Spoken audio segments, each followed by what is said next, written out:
जय हिंद दोस्तों, मैं ध्रुव कुमार आप सभी का अच्छे में स्वागत करता हूं। आज हम लोग इस वीडियो में विजन आईएएस का पीटी 365 का जो अपडेटेड क्लासरूम स्टडी मटेरियल है उसके पॉलिटी सेक्शन का जो सेक्शन है उसका हम लोग एमसीक्यू देखेंगे। ये बेसिकली जनवरी टू मार्च का जो करंट का अपडेटेड आया हुआ है मटेरियल, तो उस पर बेस्ड है। चलिए फर्स्ट क्वेश्चन की बात करें यहाँ पर कि Uttarakhand become the first state Uttarakhand became the first state in the country to pass a law on uniform civil code. समान नागरिक संहिता पर कानून पारित करने वाला उत्तराखंड देश का प्रथम राज्य बन गया। पहला स्टेटमेंट है। सेकेंड स्टेटमेंट है यहाँ पे कि उत्तर प्रदेश और Gujarat are the other states working on the implementation of UCC uniform civil code.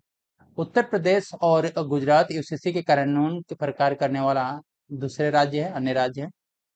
Third statement है यहाँ पे article 43 under part 4 direct that state shall endeavour to secure the citizen और UCC throughout the territory of India. भाग 4 के तहत अनुच्छेद 43 निर्देश देता है कि राज्य जो है भारत के पूरे क्षेत्र में नागरिकों को यूसीसी सुरक्षित करने का प्रयास करेगा।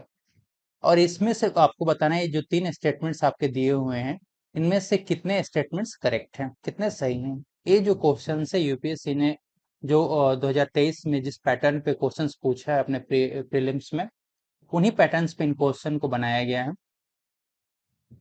जो आपके 24 के प्रीलिम्स के लिए बहुत ही ज्यादा ये इंपॉर्टेंट क्वेश्चन है। तो बताइए करेक्ट आंसर क्या होगा इसका। करेक्ट आंसर आपका एक, मतलब सिर्फ एक ही स्टेटमेंट इसमें करेक्ट है। कौन सा स्टेटमेंट है जो करेक्ट है? तो यहाँ पर यदि बात करें तो उत्तराखंड का become the first state in the country to pass a law on uniform civil code. ठीक है, ये स्टेटमेंट आपका करेक्ट है। सेकेंड स्टेटमेंट आप देख रहे हो यहाँ पे, सेकेंड ये रॉन्ग है, क्योंकि यहाँ पे जो ऑप्शंस दिए हुए उत्तर प्रदेश और गुजरात, तो यहाँ पे ऑप्शन जो उत्तर प्रदेश है, उत्तर प्रदेश न होकर के आसाम, आसाम और गुजरात दो स्टेट्स हैं जो अभी क्या कर रहे हैं, यूसीसी पे वर्क कर रहे हैं। थर्ड स्टेटमेंट है यहाँ पे आर्टिकल 43, यहाँ पे आर्टिकल 43 ना होकर के आपका हो जाएगा आर्टिकल 44, आर्टिकल 44। ठीक है, article 44 under part 4 directs the state shall endeavour to secure the citizen और UCC throughout the territory of India. तो आपका आंसर क्या हो गया, वन। सिर्फ एक ही स्टेटमेंट करेक्ट है यहाँ पे। बात करें हम लोग यहाँ पे कि और कौन सा यदि गोवा की बात करें तो गोवा में ऑलरेडी क्या है, गोवा में गोवा में ऑलरेडी क्या है, कॉमन सिविल कोड प्रैक्टिस में है, कॉमन सिविल कोड प्रैक्टिस में है, कॉमन सिविल कोड। और ये बेस्ट किस पर है, तो ये पुर्तगाली सिविल कोड जो आपका 1867 का उस पर बेस्ड है, based on based on Portuguese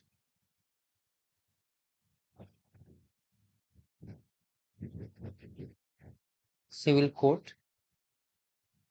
civil code of 1867।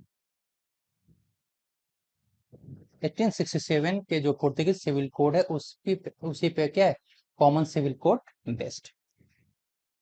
बात करें हम लोग एक यूनिफॉर्म सिविल कोड से रिलेटेड कुछ जुडिशियल प्रोनाउंसमेंट की बात करें यहाँ पे, तो फर्स्ट एक केस की बात करें तो Shah Bano case, Shah Bano case, Bano case, Shah Bano case से कब हुआ था, 1985 में, 1985। इसमें फोकस किया था, सुप्रीम कोर्ट ने हाईलाइट किया था कि मेंटेनेंस मैटर को लेकर के, मेंटेनेंस किस पे हाईलाइट किया था, maintenance matter, maintenance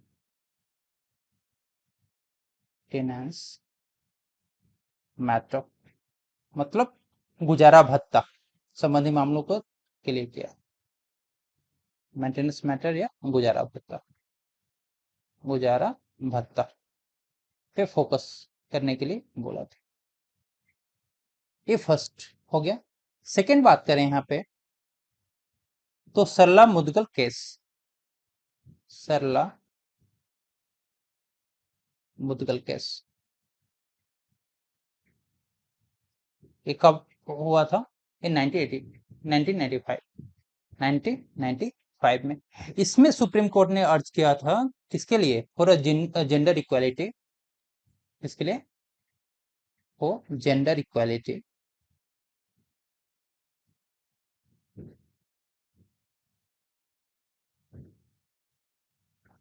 among religions, among religions।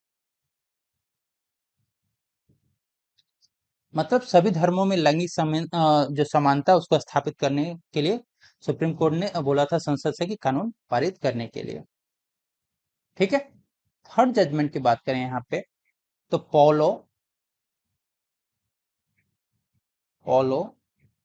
कौटिन्हो versus Maria Luiza Valentina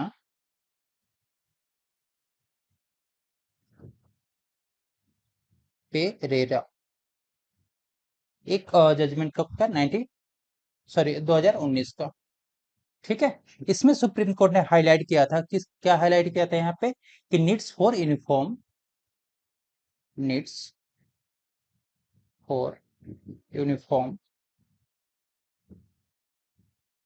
law of consistency, law of consistency,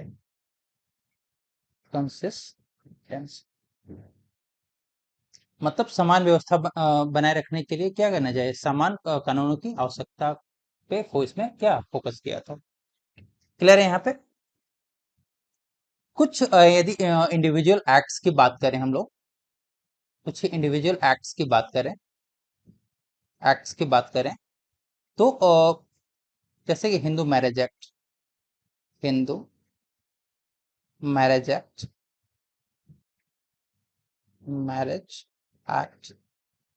कब? 1995 का। फिर शरीयत एप्लीकेशन एक्ट, शरीयत एप्लीकेशन एक्ट ये कब का? ये 1956। ठीक है। तो इन कुछ एक्ट्स इससे रिलेटेड कुछ एक्ट्स हैं। चलिए नेक्स्ट क्वेश्चन देखते हैं। ये आपको जितने भी डिटेल्स हैं यहाँ पे आपको मिल जाएंगे, तो आप यहाँ से देख सकते हो। सेकेंड क्वेश्चन है आपको, the people of Ladakh are protesting for Ladakh to be recognised as a tribal area under the 6th schedule. ठीक है। लद्दाख के लोग छठी अनुसूची के तहत लद्दाख को जनजातीय क्षेत्र के रूप में मान्यता देने के लिए क्या विरोध कर रहे हैं। सेकेंड स्टेटमेंट है यहाँ पे, sixth schedule of the constitution under article 243(2) and article 275(1) is provided for the administration of tribal area in Assam, Meghalaya, Tripura and Mizoram. संविधान के छठी अनुसूची में जो अनुच्छेद 243(2) और अनुच्छेद 275(1) के तहत असम, मेघालय, त्रिपुरा और मिजोरम में आदिवासी क्षेत्रों के प्रशासन के लिए प्रदान किया गया है। क्लियर है? थर्ड स्टेटमेंट है आपका यहाँ पे, if there are multiple scheduled tribes in an autonomous district the Vidhan Sabha may divide the area inhabited by them into autonomous regions। मतलब किसी स्वायत्त जिले में कई अनुसूचित जनजातियां हैं तो विधान सभा उनके निवास क्षेत्र वाले क्षेत्र को स्वायत्त क्षेत्रों में विभाजित कर सकती है। यहाँ पे आपके 3 स्टेटमेंट्स दिए हुए हैं, इसमें आपके बताना है कि कितने स्टेटमेंट्स करेक्ट नहीं है। बताइए करेक्ट आंसर क्या होगा? तो यहां पर आपके दो स्टेटमेंट्स करेक्ट नहीं है। कौन कौन से वो दो स्टेटमेंट्स हैं?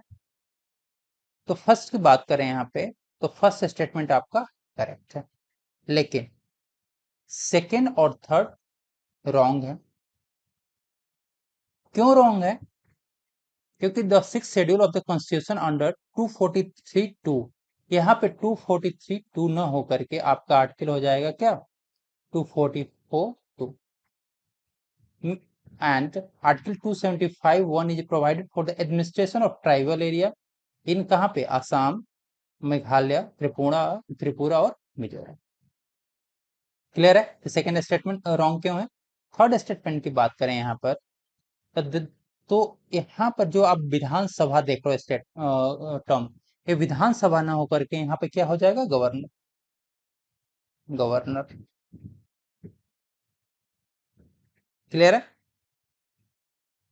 गवर्नर की बात करें यहाँ पे, तो जो यदि किसी स्वायत्त जिले में कई अनुसूचित जनजातियां हैं, तो जो गवर्नर है, जो राज्यपाल है, वो क्या कर सकता है? उनके निवास क्षेत्र को स्वायत्त क्षेत्र में विभाजित कर सकता है। क्लियर है? चलिए, आपका आंसर क्या हो गया? बी। यहाँ पे दो स्टेटमेंट्स आपके क्या है? करेक्ट नहीं। यदि हम लोग बात करें कि जो गवर्नर होता है, गवर्नर जो राज्यपाल है, गवर्नर वो क्रिएट करता है। क्या क्रिएट करता है? क्रिएट कर सकता है बेसिकली ऑटोनोमस डिस्ट्रिक्ट काउंसिल। क्या क्रिएट कर सकता है? ऑटोनोमस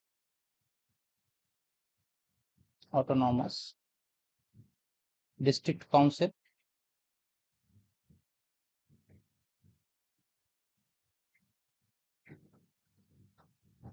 और उसको क्या कहते हैं? एडीसी कहते हैं, एडीसी। और दूसरा क्या क्रिएट कर सकता है? Autonomous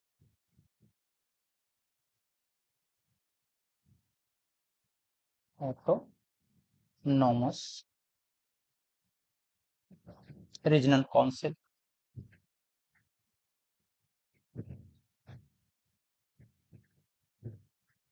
autonomous regional council. Clear है? एआरसी। एडीसी में बात करें हम, तो एडीसी का जो कंपोजिशन होता है, इसमें कितने मेंबर्स होते हैं? तो इसमें मैक्सिमम जो मेंबर्स होते हैं, मेंबर्स वो कितने हो सकते हैं? तो 30 मेंबर्स होते हैं, 30 होते हैं, जिसमें से जो गवर्नर के द्वारा, इसमें से जो 4 जो होता है, वो क्या गवर्नर के द्वारा नॉमिनेट किए जाते हैं? Nominated nominated by governor. राज्यपाल के द्वारा क्या किया जाता है? नॉमिनेट किया जाता है उनको, गवर्नर। और बाकी जो 26 होते हैं, जो 26 होते हैं, उनको क्या किया जाता है? इलेक्ट किया जाता है। इलेक्ट किया जाता है। लेकिन इसका एक एक्सेप्शन है यहाँ पर, जो 30 मेंबर्स हैं, उसका एक एक्सेप्शन है। एक्सेप्शन क्या है? कि बोडोलैंड टेरिटोरियल जो काउंसिल है, Bodoland Bodoland territorial council, territorial council, Bodoland territorial council में जो मेंबर्स का जो टोटल मेंबर्स हैं, उनका कितने हैं? 46 मेंबर्स मैक्सिमम हो सकता है। क्लियर है? चल,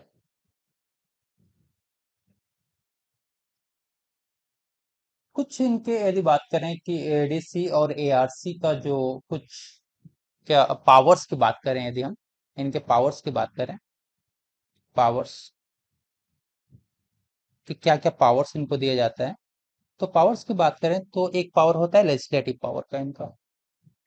लेजिस्लेटिव पावर, लेजिस्लेटिव पावर में क्या कर सकते हैं कि जैसे कि लैंड्स और जो फॉरेस्ट है, उसका मैनेजमेंट के लिए एक हेडमैन को अपॉइंट कर सकते हैं। लैंड्स और क्या मैनेजमेंट ऑफ फॉरेस्ट कर सकते हैं, मैनेजमेंट ऑफ फॉरेस्ट, फॉरेस्ट कर सकते हैं। सेकेंड, यदि बात करें हम लोग कि क्या जुडिशियल पावर के बारे में, तो इनका जुडिशियल कुछ पावर यदि बात करें, तो जुडिशियल पावर जो हो सकता है, क्या हो सकता है कि एक विलेज और डिस्ट्रिक्ट काउंसिल कोर्ट को क्या कर सकते हैं, एक कॉन्स्टिट्यूट कर सकते हैं। Village and district council court, council court को एक कॉन्स्टिट्यूट कर सकते हैं। चलिए, ये आपका जो कंप्लीट डिटेल्स हैं इंग्लिश में और हिंदी में आपको यहाँ से मिल जाएंगे। नेक्स्ट क्वेश्चन की बात करें यहाँ पर, तो थर्ड क्वेश्चन आपका, अ constitution bench of Supreme Court has reserved judgment on the case of concerning the minority status of the Aligarh Muslim University. Supreme court की संविधान पीठ ने अलीगढ़ मुस्लिम यूनिवर्सिटी के अल्पसंख्यक दर्जे से जुड़े मामलों को का जो फैसला है सुरक्षित रखा है। एक करंटली न्यूज में था। Article 29 of the Constitution deal with the right of linguistic and religious minorities to establish and administer educational institution of their choice. संविधान का अनुच्छेद 29 भाषाई और धार्मिक अल्पसंख्यकों को अपनी पसंद के शैक्षणिक संस्थान स्थापित करने और प्रशासित करने के अधिकार से संबंधित है। Minority communities is defined in the constitution, मतलब संविधान में अल्पसंख्यक समुदाय को परिभाषित किया गया है। ये 3 स्टेटमेंट्स दिए हैं, इनमें से बताना है कि 3 में से स्टेटमेंट्स में से कितने स्टेटमेंट्स आपके करेक्ट हैं, सॉरी करेक्ट नहीं है, सही नहीं है। बताइए कितने स्टेटमेंट्स आपके करेक्ट नहीं है। करेक्ट आंसर क्या होगा इसका? तो यहां पर आपके 2 स्टेटमेंट्स करेक्ट नहीं। कितने? 2 स्टेटमेंट्स करेक्ट नहीं है। आंसर आपका बी हो जाएगा। कौन कौन से स्टेटमेंट्स हैं जो करेक्ट नहीं है? तो फर्स्ट स्टेटमेंट की बात करें तो फर्स्ट आपका करेक्ट है, लेकिन सेकेंड और थर्ड आपका करेक्ट नहीं है। करेक्ट नहीं है तो रीजन क्या है करेक्ट नहीं होने का? बताइए आंसर क्या होगा? करेक्ट नहीं है तो फिर रीजन क्या है? तो यहाँ पर आपका जो आर्टिकल 29 दिया हुआ है, ये 29 न होकर के कितना हो जाएगा? आर्टिकल हो जाएगा आपका 31, 30 ब्रैकेट 1, आर्टिकल 30 में मेंशन किया गया है। ठीक है। सेकेंड स्टेटमेंट है यहाँ पे, minority communities is defined in the constitution. तो यहाँ पर माइनॉरिटी कम्युनिटीज को कॉन्स्टिट्यूशन में डिफाइन नहीं किया गया, not defined, not defined in the constitution. Clear है? तो आंसर आपका क्या हो जाएगा? बी, मतलब सेकेंड और थर्ड आपका रॉन्ग है, सिर्फ फर्स्ट करेक्ट है।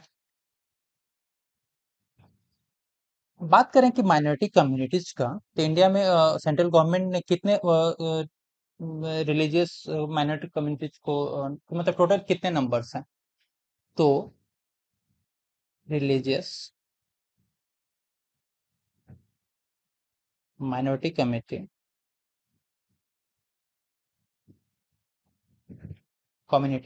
सॉरी कम्युनिटीज में कितने रखा गया है?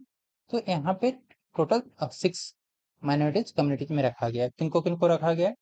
तो Muslim, Muslim, Christian, Sikh, Buddhist, Buddhist, Parsi and Jain, Parsi and Jain. Clear है? एक और यहाँ पे काफी इंपॉर्टेंट स्टेटमेंट है कि जो राइट टू एजुकेशन है, राइट में भी ये भी क्वेश्चन आपका आ सकता है यहाँ पे। Right to education act, education act 2009, ये क्या है? ये एप्लीकेबल नहीं है, नॉट एप्लीकेबल, नॉट एप्लीकेबल। किसके लिए एप्लीकेबल नहीं है? फॉर माइनॉरिटी एजुकेशनल इंस्टीट्यूट के लिए, for minority educational educational institutes के लिए। ठीक है, एक वेरी इंपॉर्टेंट आपका यहाँ पे स्टेटमेंट।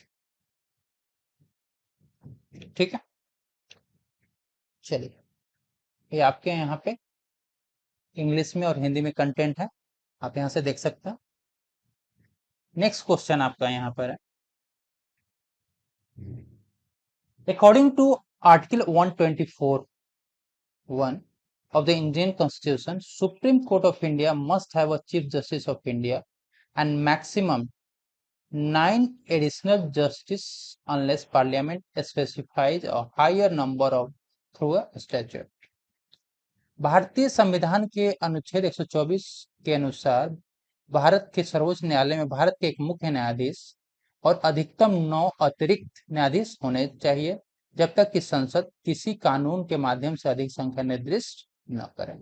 ये फर्स्ट स्टेटमेंट। सेकेंड स्टेटमेंट है, ई court mission launched in 2015 aimed to modernize Indian court system by making it digital and improving access to justice. 2015 में लॉन्च किए गए ई कोर्ट मिशन का उद्देश्य भारत की अदालत प्रणाली को डिजिटल बनाकर और न्याय तक पहुंच में सुधार करने के लिए आधुनिक बनाना है। ये सेकेंड स्टेटमेंट। थर्ड स्टेटमेंट है, Supreme Court of India may invoke Article 129 of the Constitution to establish a regional benches. Bharat का सुप्रीम कोर्ट अपने क्षेत्रीय पीठों की स्थापना के लिए संविधान के अनुच्छेद 129 का उपयोग कर सकता है। यहाँ पर आपके 3 स्टेटमेंट्स दिए हुए हैं, इनमें से बताने हैं कि करेक्ट कितने स्टेटमेंट्स हैं। बताइए करेक्ट आंसर क्या होगा। तो यहाँ पर करेक्ट आपका कौन कौन से करेक्ट हैं? करेक्ट नन है, कोई भी करेक्ट नहीं है। रीजन क्या है करेक्ट नहीं होने का? रीजन है फर्स्ट स्टेटमेंट में यहाँ पे जो एडिशनल जस्टिस की बात कर रहे हैं, ठीक है, तो कितने 9 ना होकर के कितने हो जाएंगे यहाँ पे 7, कितने 7, इसलिए फर्स्ट स्टेटमेंट आपका रॉन्ग है। सेकेंड स्टेटमेंट रॉन्ग क्यों है? क्योंकि जो ई कोर्ट मिशन है वो लॉन्च कब किया गया था? 2013 में किया गया था, ना कि 2015 में किया गया था। क्लियर है? इसलिए सेकेंड स्टेटमेंट आपका रॉन्ग है। थर्ड स्टेटमेंट, जो रीजनल बेंचेस की बात करें यहाँ पे सुप्रीम कोर्ट के द्वारा स्थापित किया जाता है, वो कितने आर्टिकल के तहत होता है? तो आर्टिकल 130 के 130 के अंडर किया जाता है, इसलिए थर्ड स्टेटमेंट क्या है आपका रॉन्ग। क्लियर है यहाँ पे? चलिए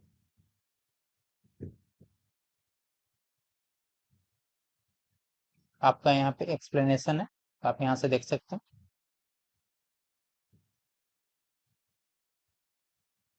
फिफ्थ क्वेश्चन है, recently Supreme Court ruled that tribunals can be directed the government to frame policy. हाल ही में सुप्रीम कोर्ट ने फैसला सुनाया कि जो ट्रिब्यूनल है और सरकार को नीति बनाने के लिए निर्देश दे सकते हैं। ये फर्स्ट स्टेटमेंट है। यहाँ पे सेकेंड स्टेटमेंट है कि armed force tribunal AFT has a power of criminal court. सशस्त्र बल न्यायाधिकरण के पास आपराधिक अदालत की शक्तियां हैं। ये second statement. Third, tribunals are not quasi judicial body. जो ट्रिब्यूनल है वो क्या अर्ध न्यायिक निकाय नहीं है। क्लियर है? यहाँ पर आपके 3 स्टेटमेंट्स दिए हुए हैं, इसमें बताना है कि करेक्ट कितने नहीं है, सही कितने नहीं है। बताइए क्या होगा answer.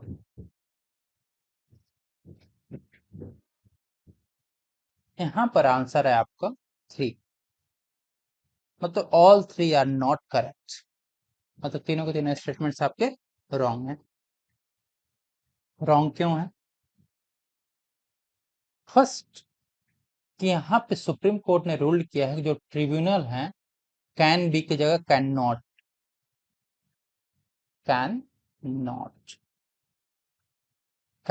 Direct the government to frame policy.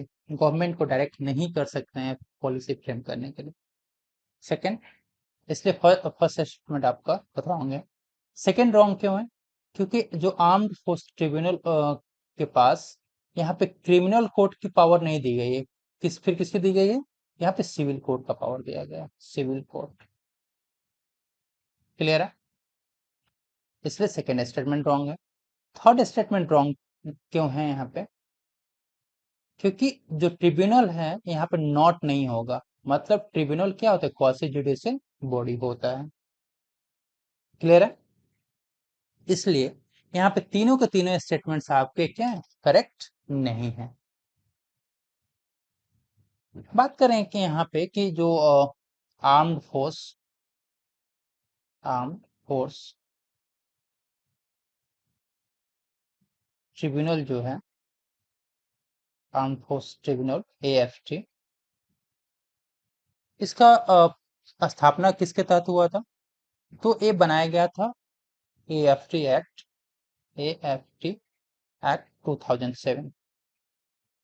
AFT act 2007 के अंदर इसको क्या सेटअप किया गया था? सेटअप किया गया। क्लियर है? इसको कौन सा पावर दिया गया? इसको सिविल कोर्ट का पावर दिया गया, सिविल कोर्ट का इसको पावर दिया गया। लेकिन सुप्रीम कोर्ट ने कहा कि इसको गवर्नमेंट की पॉलिसी बनाने में इसका कोई रोल नहीं है। बॉडी की बात करें तो ट्रिब्यूनल कैसा बॉडी है? तो क्वासी जुडिशियल बॉडी होता है। और इसका बेसिकली जो ऑब्जेक्टिव क्या है? क्वासी जुडिशियल बॉडी तो है, क्वासी जुडिशियल बॉडी बॉडी, लेकिन इस ऑब्जेक्टिव क्या है इसका?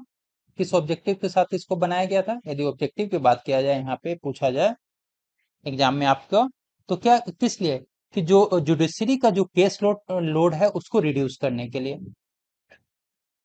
ऑब्जेक्टिव की बात करें तो टू रिड्यूस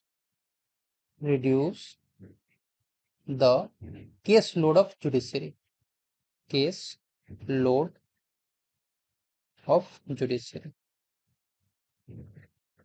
मतलब न्यायपालिका पर मुकदमे के भार को कम करने के लिए जुडिशियरी। क्लियर है? और यदि और ऑब्जेक्टिव के बारे में बात करें यहाँ पे तो दूसरा और क्या हो सकता है? कि यहाँ पे जो टेक्निकल से रिलेटेड जो मैटर्स से रिलेटेड जो मामले हैं उसको निपटाने में इसका क्या हेल्प लिया जा सकता है? टू ब्रिंग, फर्स्ट है to reduce the case load of judiciary, second to bring in subject expertise for technical matter, subject expertise, जो टेक्निकल मैटर है उसको क्या करने के लिए, उस पर फोकस करने के लिए इसको यूज किया जाता है, for technical matter, technical matter. Clear है? चलिए, अब तो ट्रिब्यूनल सिस्टम से रिलेटेड यदि आर्टिकल्स के बारे में बात करें, क्योंकि कभी कभी आर्टिकल्स भी पूछ लिया जाता है, तो आर्टिकल्स के बारे में यदि बात करें तो एक आर्टिकल है आपका 323A, 323A, और एक है 323B।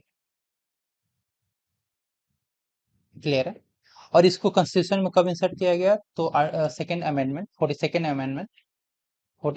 अमेंडमेंट के थ्रू इसको कॉन्स्टिट्यूशन में इंसर्ट किया गया था। कब हुआ था? 42nd जो अमेंडमेंट हुआ था 1976 में किया गया था। यदि 323A की बात करें तो ये इसमें क्या मेंशन है? तो इसमें क्या किया गया? पावर मतलब पार्लियामेंट को ये अधिकार दिया गया क्या कि वो क्या कर सके? तो पार्लियामेंट है वो क्या कर सके? एक एडमिनिस्ट्रेटिव ट्रिब्यूनल का कंस्टिट्यूट कर सके, constitute sorry administrative tribunal, administrative tribunal, tribunal. Clear है? 323B की बात करें तो ये बेसिकली सर्टेन स्पेसिफिक सब्जेक्ट्स हैं, जैसे कि टैक्सेशन, लैंड रिफॉर्म्स।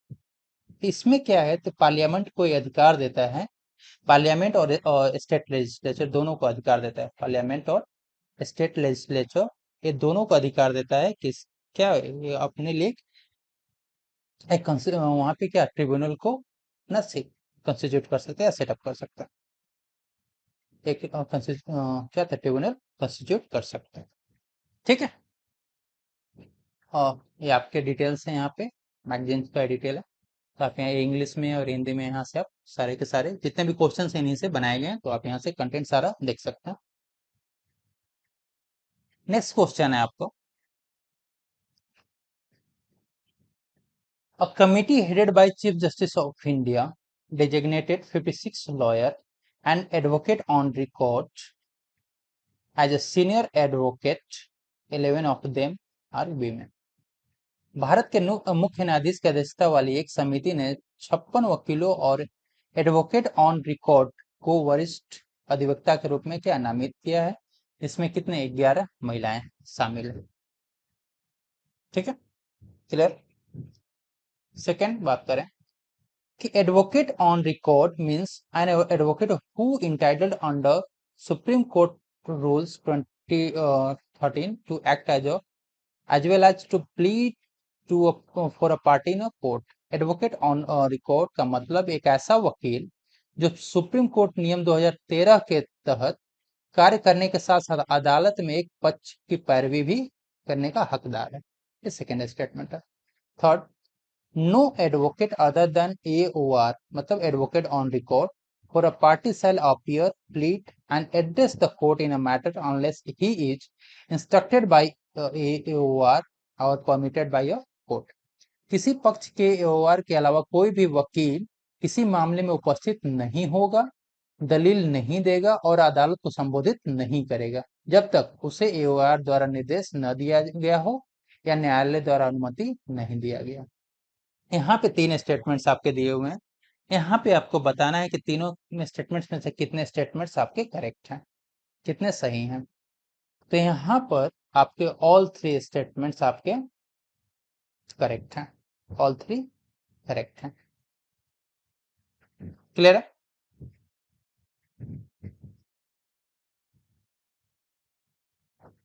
ये डिटेल्स आपके इंग्लिश और हिंदी में।